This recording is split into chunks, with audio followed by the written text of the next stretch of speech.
tiene que ver con el ámbito internacional. ¿Qué está pasando en Ecuador? Realmente preocupante la situación de Ecuador. Un nuevo crimen político ha azotado a Ecuador en las últimas horas. Se trata del asesinato del político y dirigente sindical Pedro Briones. Él era del partido del expresidente Rafael Correa. Ha sido víctima de un tiroteo que lamentablemente ha cobrado su vida. Hace poco nada más, solamente hace unos días, estamos dando cuenta de algo terrible que había ocurrido en Ecuador. Fernando Villavicencio, un candidato a la presidencia, había sido asesinado a plena luz del día, delante de muchísima gente que fue a ver y a participar de su mitin, con un fuerte cordón de seguridad. Y cuando se encontraba dentro del auto que usaba para esta comitiva, fue interceptado por un sicario que minutos después es también abatido por la policía. ¿Qué está pasando en Ecuador que está colocando a este país en ojos del mundo, pero no de manera positiva, sino de la peor manera que pueda darse las cosas? La situación política en Ecuador es preocupante.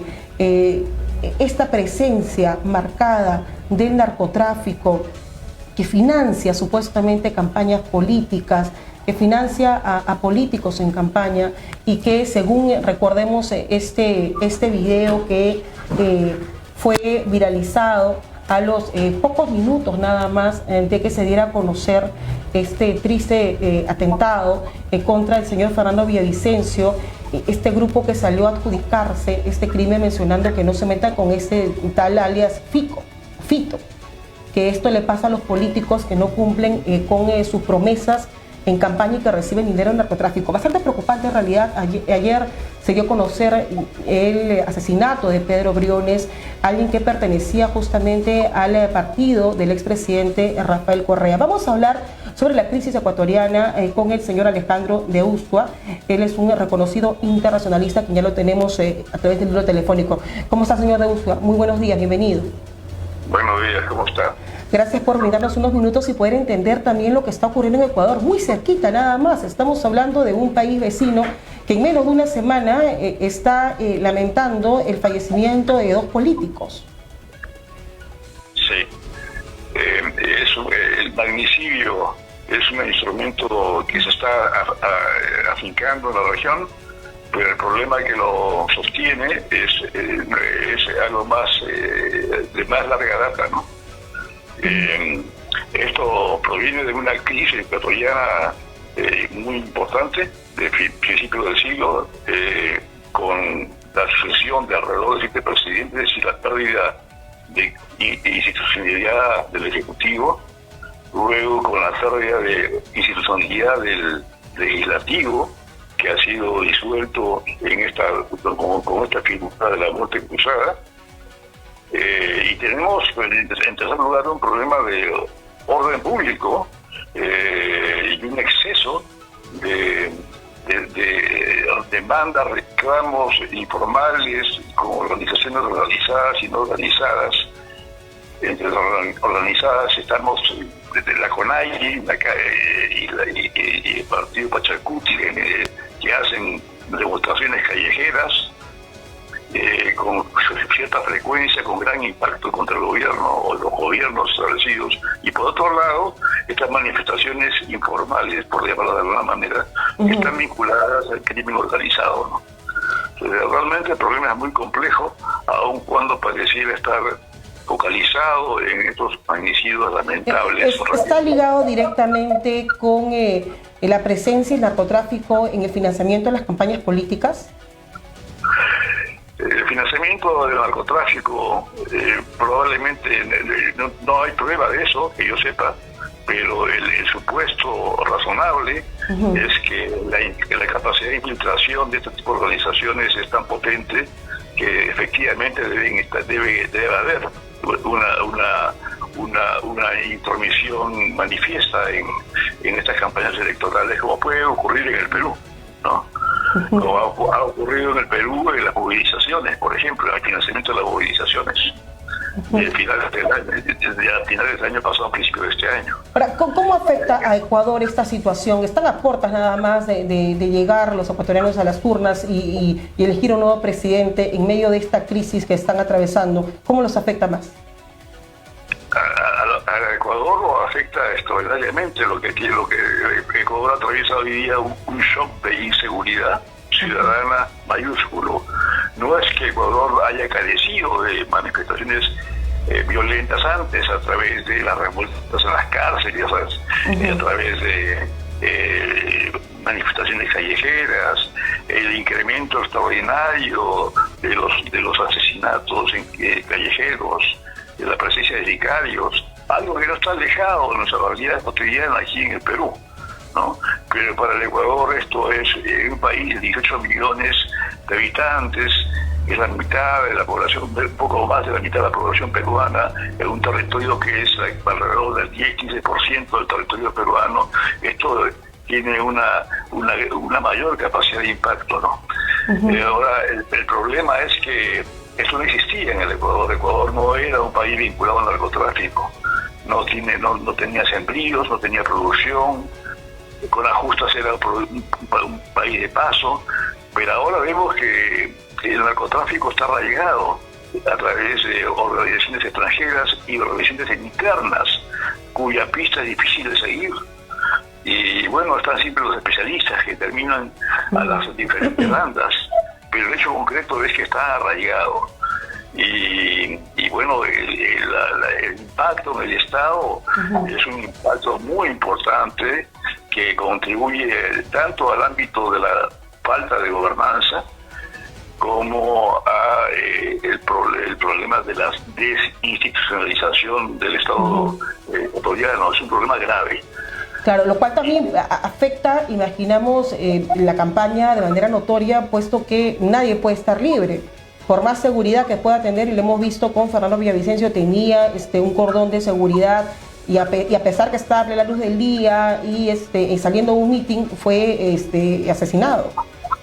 Sí, bueno, usted puede especular lo que desee sobre el procedimiento, ¿no? Como usted me menciona bien, no parece normal que con la seguridad alrededor suyo en una manifestación pública se haya logrado golpear a este candidato, a asesinarlo de una manera eficaz. No por eficaz quiero decir justificada, ¿no? Ni mucho menos. Eso llama la atención. Pero digamos, revelaría que hay una red en la organización, en el montaje de este operativo. Esto es un operativo cuya fuente tiene que ser todavía identificada, pero es un operativo eficaz del delito de mayor trascendencia, que es el magnicidio en cualquier estado, que se da en un contexto de mucha violencia y de deterioro grave de las instituciones. Claro, y esperemos también que estas modalidades de sicariato, de atentados, nos importen, ¿no? Porque estamos bien cerca y preocupa también justamente que esto se repita, ¿no? Y que pueda también de repente llegar a otros países. Bueno, no mire, esperanzas en torno a esa fenomenología es imposible tener. La realidad es la realidad. No podemos trabajar, no podemos afrontar el problema en base de ojalá que nos ocurra en el Perú, pero no ocurre en otras partes. Ha ocurrido en Colombia, en numerosas oportunidades, está ocurriendo en Ecuador, en otras escalas ha ocurrido en Brasil, en Bolivia ocurrió hace muchos años en Cochabamba, y en el Perú las víctimas son empresarios o ciudadanos comunes y corrientes, pero obviamente los políticos no están exentos. Nadie está exento de un ataque de esta naturaleza. De manera que el consenso social para luchar contra esta plaga criminal debe consolidarse, y no parece estar lográndose ese resultado, ¿no? Ha habido una tolerancia con el narcotráfico, la tolerancia con el ingreso de migrantes no controlados, migrantes bienvenidos, pero lo que no es tolerado es la falta de control de los migrantes. Tolerancia con el asaltante que porta armas de manera ilegal, ¿no? Hay una falta de imposición de la autoridad legítima y legal del gobierno sobre estos grupos que debe comenzar a ejercerse sobre la marcha. Eso no se trata, esa cosa elemental, ese instrumento elemental para ejercer el gobierno no es un asunto de esperanza, es un asunto de trabajo y de responsabilidad cotidiana de todas las autoridades y de la sociedad. Pasamos a otro país, el triunfo en las primarias de Javier Milei. Algunos dicen ya que esta aceptación con la ciudadanía va a significarle ya ser próximamente el presidente de Argentina. ¿Qué lectura le da eso? Es una situación muy compleja, ¿no? Que sostener que porque ganó las primarias en sus partidos, con el 30% por encima de las victorias de otros candidatos en sus partidos, con algo menos de atracción de voto, no implica que el señor Milei sea el favorito, ¿no? Está todavía mucho por verse. Las alianzas, el juego de alianzas y de alineamientos debe ser muy potente en este momento en Argentina. El escenario está dividido en tercios, de manera que alguien va a tener que desempeñar el rol el equilibrio de la balanza. Ese alguien puede ser probablemente el peronismo oficialista, porque no parece que vaya a triunfar el señor Massa. Entonces el juego político en Argentina se ha abierto extraordinariamente.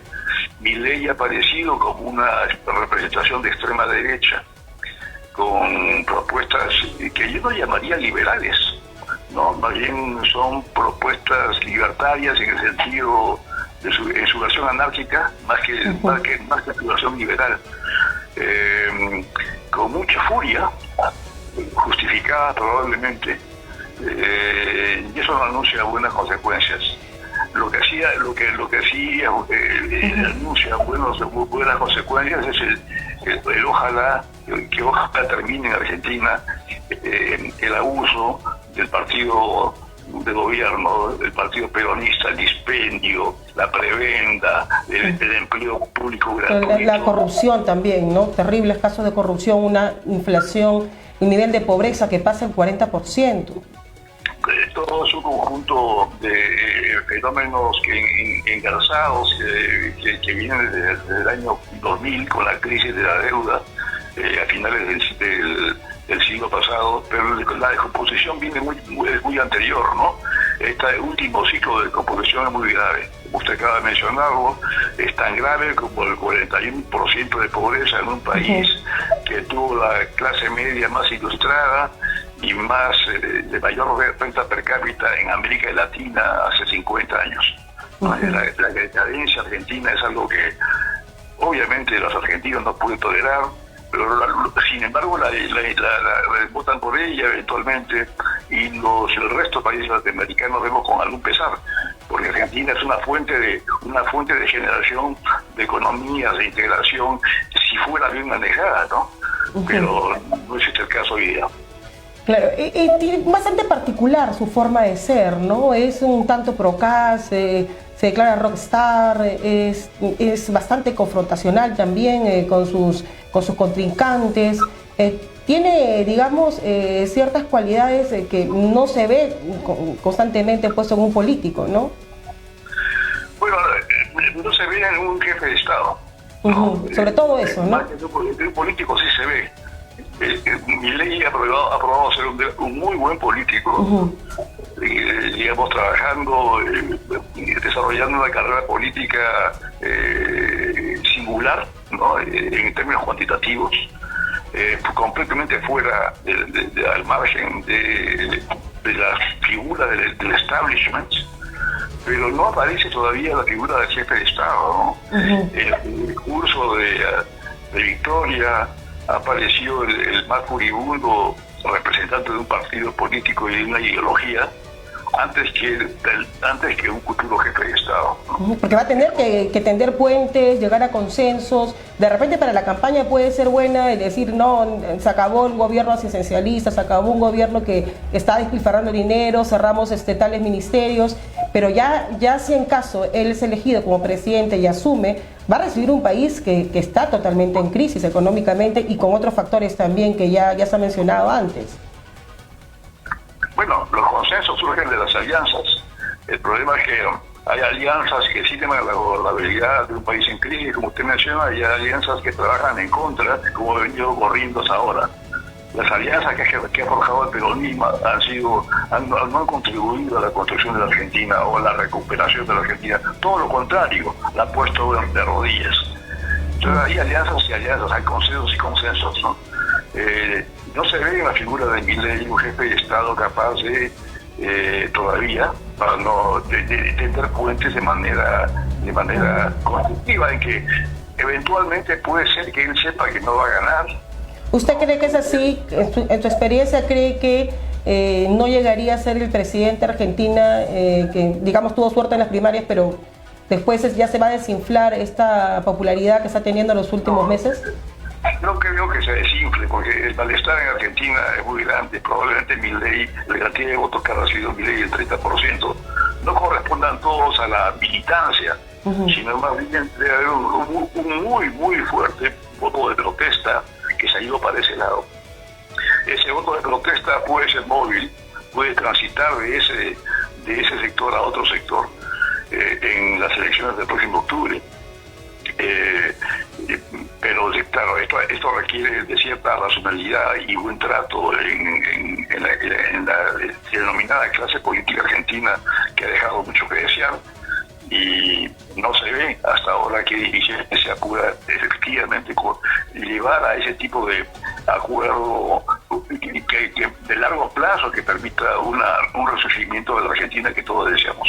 Bien, muchas gracias, señor Alejandro de Bustos, ha sido usted muy gentil, muchísimas gracias, hasta luego, muy amable, hasta luego. Ahí estamos conversando con el reconocido internacionalista, el señor Alejandro de Bustos, sobre lo que pasó inicialmente en Ecuador, que nos tiene muy conmocionados, muy consternados, el crimen de 12 políticos en menos de una semana, y también este triunfo en las primarias de Javier Milei, un político bastante particular, por decirlo menos, ¿no? Bastante particular, pero como lo mencioné hace un momento nuestro invitado, es un voto de protesta, pues.